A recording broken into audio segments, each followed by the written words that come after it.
In the book of John, chapter 3, verses 12 through 22, says this: I have told you earthly things, and you believe not. How shall ye believe if I tell you heavenly things?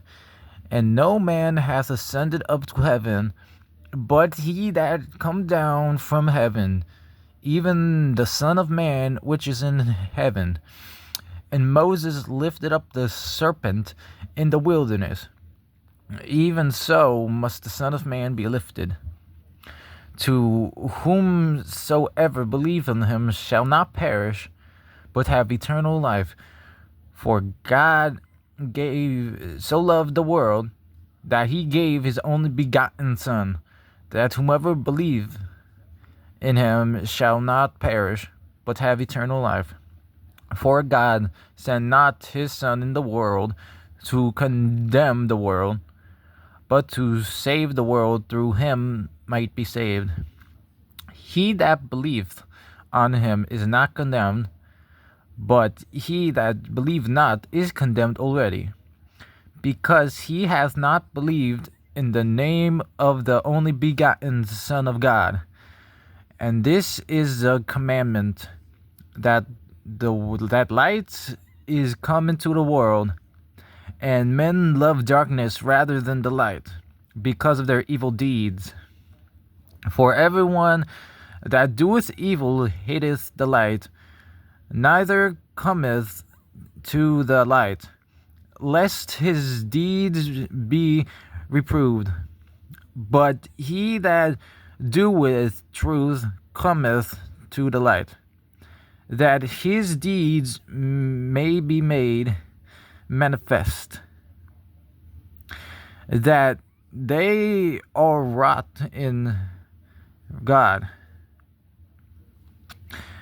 After these things came Jesus and his disciples in the land of Judea, and there he tarried with them and baptized. Now, what does all of this mean? Now, if we go down to verse 12, it says that he's told them, it says right here that he has told them the earthly things and they did not believe. So how is he going to tell him these heavenly things for them to do the exact same thing and not believe on the earthly things when he told them the heavenly things? Now we'll move down to the 13th verse. And it says that no man will ascend to heaven. Besides, it says right here that no man shall ascend up to heaven besides the Son of Man, which is Jesus.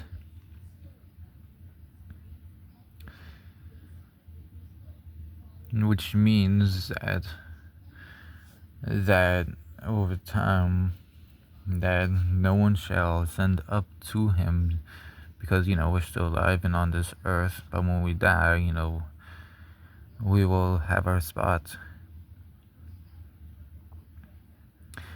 And then he talks about in verse 14 how Moses lifted the serpent, and that the Son of Man must be lifted up because he must be lifted up, and able for him to do the sacrifice, which is mentioned in verse 16, which I'm about to get to.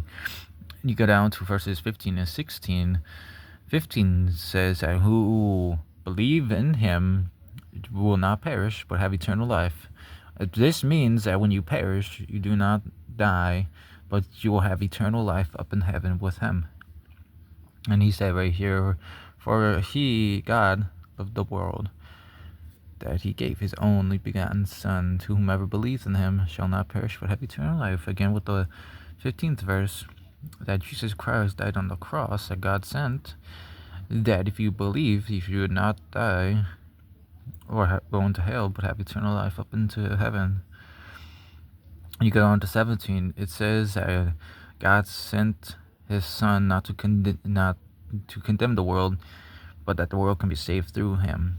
Which means that God sent his Son not to condemn the world from anything, but that it will be saved through him. And then you move down to 18. It says that who whoever believes in him shall not be condemned, but whoever do not believe in him is already condemned, which means if you believe in him that you are not condemned, but if you do not believe, you already are condemned, I meant. And you go down to 19, it says that this is the condemnation. I said commandments, but I meant the condemnation. That's what I meant to say. Don't mind what I just said earlier about the commandment. No, it's condemnation. I said that wrong earlier. I'm sorry about that, but it is condemnation. That the light is in the world, but we, the men and women of this world, love the darkness of this world rather than the light. It's because of our evildoers. Now, what does this mean? This means that we love the darkness, which is the world, more than the light, which is Jesus Christ and his Spirit, because of our evil doings. And what he means by evil doings are sin. And then we go down to 20, and it says that everyone that doeth evil hates the light, and those who come to the light, lest his deed be reproved. Well, this is a process, which means whoever does evil, sin, hates the Spirit, and those who come to the light, which is Jesus Christ and his Spirit, his deed shall be reproved, which means you gotta get away from sin to be reproved. And you go on to 21, it says that the person that doeth truth comes to the light, and his deeds may be manifested in the sight sight of God. Rot means, rot means like with him. And whoever does the truth will come to the light, and his deeds shall be manifested, which means be passed on in the sight of God. Then basically 22 is telling, after Jesus said these things, him and his disciples went into the land of Judea and stayed there for a long time and baptized the people of it.